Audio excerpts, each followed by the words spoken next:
Ընդամենը մի քանի ամիս առաջ Լիլի Մորտոնը հանդես եկավ ուրախալի լուրով, պատմելով այն մասին, որ իր և ամուսնու ընտանիքում հանվելորում է սպասվում այդ օրից ի վեր համացանցում տարբեր խոսակցություններ են հնչում այն մասին, որ միգուցե Լիլի Մորտոնի երեխայի սուրոգատ մայրն է ունենալու, քանի որ նա այնպիսի կազմվածք ունի, այնպիսի վիրահատությունների է ենթարկվել, որ հնարավոր չէ ծննդաբերել։ Սակայն այսօր Լիլի Մորտոն վերջ տալով այդ բոլոր խոսակցություններին ու բամբասանքներին հրապարակել է իր լուսանկարը, որտեղ ցույց է տալիս իր կլորիկ փորիկը հագուստը բարձրացնելով։ Դե ինչ երգչուհին վերջ է դնում այս խոսակցություններին և փաստում, որ իր երեխային ինքն է լույս աշխարհ բերելու։ Հիշեցնենք, որ ավելի վաղ ներկայացրել էինք հուզիչ ու գեղեցիկ կադրերը, որտեղ Լիլի Մորտոն ամուսնու և երեխաների հետ պարզվում է սպասվող բալիկի սեռը, այդպիսով նաև հայտնելով, որ իրենց ընտանիք նոր աղջիկ է գալու։ Այս լուրը ընտանիքի անդամները մեծ ուրախությամբ են ընդունել։ Այդ ամենը փաստում է նրանց ուրախալի դեմքերը, որոնք երևում են տեսանյութում։ Շնորհավորում ենք Լիլի Մորտոնին ու աղթելով բարի ազատում և առողջ բալիկ։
Ողջույն սիրելիներս, ինչպես եք, ասեցի քանի տոլմա փաթաթելու ընթացքում մի քիչ ժամանակ ունեմ,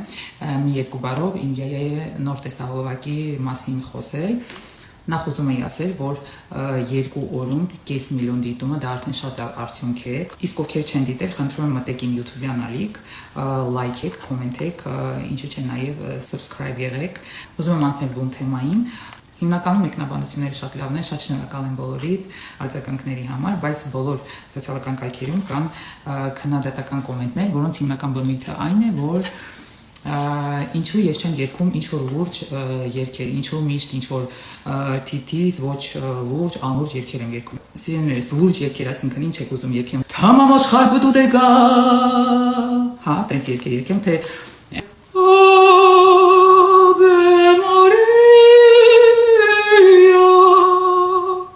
ուզում եմ հասկանալ, այդպիսի լուրջ երկեր եք ինձանից սպասում, թե օրինակ ինչ որ ադրբեջանա, թուրքական կլկլոցով ինչ որ երկեր կամ չգիտեմ ինչ որ մուղամ, ինչ եք ինձանից սպասում, ուզում եմ հասկանալ։ Շատերդ ինձ սկսել եք ճանաչել հումորային ասպարեզից, եւ այդ իսկ պատճառով ես այդ նույն թեման շարունակում եմ նաեւ իմ երկերի մեջ։ Հետո ուզում եմ հասկանալ, ինչ է պարտադիր ուզում, որ բոլոր երգիչ-երգչուհիները լինեն իրար նման, թե արտաքինով, թե երգերի ոճով, չգիտեմ, ինչու պարտադիր պետք է բոլորը իրար նման լինեն։ Ես անում եմ այն, ինչը ինձ դուր է գալիս եւ ինչը ես սիրում եմ։ Եթե մարդիկ կան, ովքեր հումորից հեռու են, կամ հումորից զուրկ են, կամ սիրում են կյանքում միայն ենթադրենք տխրել, չգիտեմ, sense դրամատիկ տրամադրության մեջ լինել միշտ, եթե իմ հետ կապված ինչ-որ post եք տեսնում, ուղղակի թերթեք իղանցնից, ես այս տարի երազանք եմ պահելու, մի շատ կարևոր երազանք, որ մանավանդ մեր սիրելի հայրենակիցները, մեր սիրելի հայ ազգը միմյանց հանդեպ լինի բարի, կամեցող եւ հանդուրժող։ Այսքանը։ Ողջույն սիրելիներս, ինչպե՞ս եք։ Ճիշտ ասած չհասկացա թե Տոլմայի վիդեոն ինչի այդպեսի մեծ աժիոտաժ առաջացրեց։ Շատերը մտածում են ես ոչինչ պատրաստել չգիտեմ, ասեմ որ ես ամեն ինչ անում եմ եւ ամեն ինչ պատրաստում եմ։ Հիմա ուղղակի ուզում եմ խոսել Տոլմայի մեկնաբանությունների մասին, բլինչիկ փաթաթելով, կարդալ top կոմենտները, մի խոսքով այդպեսի պոզիտիվ տրամադրություն հաղորդեմ ձեզ։ Սիրելիներս, նախ Կյանք վիդեո եմ նկարում։ Նախ ասեմ, որ մեկնաբանությունները կարդալուց տրամադրությունս շատ բարձրացավ, չնայած իմ տրամադրությունը մի շատ բարձր է, եւ նշեմ, որ նոր տեսահոլովակս, Յայայի երկից տեսահոլովակը 5-6 օրում հավաքել է 1 միլիոն դիտում, դա շատ լավ արդյունք է։ Մեկնաբանությունները կարդալուց մի բան հասկացա, որ սիրելիներս, առաջինը մենք չենք լսում իրար ընդհանրապես, ուրեմն ես խոսում եմ մի բանի մասին, իսկ մեկնաբանությունները ընդհանրապես այլ բանի մասին են։ Ես այդպես հասկացա, որ մենք ընդհանրապես լսելու ընդունակություն չունենք։ Ուզում եմ, որ բոլորս աշխատենք այդ մի բանի վրա, որ սկսենք լսել իրար։ Երբ որ մարդը ինչ-որ տեսանյութ է նկարում, առաջինը լսենք, թե նա ինչ է ուզում ասել։ Հետո արդեն նայենք թե տեսանյութի մեջ ինչ է կատարում։ Երկրորդը, մենք ընդունակ չենք ընդունել մարդուն այնպեսին, ինչպեսին կա։ Մեկնաբանությունների մեծ մասը եւ այս մեկնաբանությունների եւ տեսահոլովակի մեկնաբանությունների մեծ մասը դրա մասին։ Մենք չենք կարողանում ընդունել մարդուն այնպեսին, ինչպեսին կա։ Երբ որ մենք հասնենք նրան, որ մարդուն ընդունենք այնպեսին, ինչպեսին նա կա, կարծում եմ մեր մոտ շատ բան կփոխվի։ Ընդհանրապես ոչ միայն մեր ազգի մոտ, այլ նաեւ ամբողջ աշխարհում։ Լոլո, ինչ ա եղել։ Այ մաչկոս։ Ինչ ա եղել ասա։ Հա, եւ երրորդ ուզում եի ասել, որ ով է ասել, որ եթե ենթադրենք 90% կամ 99% մարդկության անում է մի բան, իսկ մի տոկոսը այլ բան, ուրեմն այն մի տոկոսի արածը սխալ է։ Ոչ, սիրելիներս, մի հատ որ լավ մտածեք, միգուցե հասկանանք, որ 99%-ի արածն է սխալ։ Ոչ թե 1%-ին։ Այդ 90% կամ 99% ընտրությունների չէ թե գնում։ Մի խոսքով, ուզում եի ասել, որ եթե ենթադրենք ես տոլման փաթաթում եմ շատ մեծ, իրեններից, այնպես չի որ ես չգիտեմ, որ տոլման կարելի է նաև փոքր փաթաթել կամ տոլման պետք է փոքր փաթաթել։ Ուղղակի ինձ մեծ է դուր գալիս, ես այդպես եմ սիրում անել, ինչպես կոմենտների մեծ մասում էր գրված, որ մեծ եմ փաթաթում, որ միանգամից մի հատ ուտեմ կշանան, էլի համել դա մի քիչ sense բանում, аферист խոդա, էլի հասկացաք։ Մեծ փաթաթում եք միանգամից մի հատ ուտում կշտանում եմ, մի 50 հատ չեմ վերցնում, էլի։ Այդպես։ Այսօր իմ բլինչիկները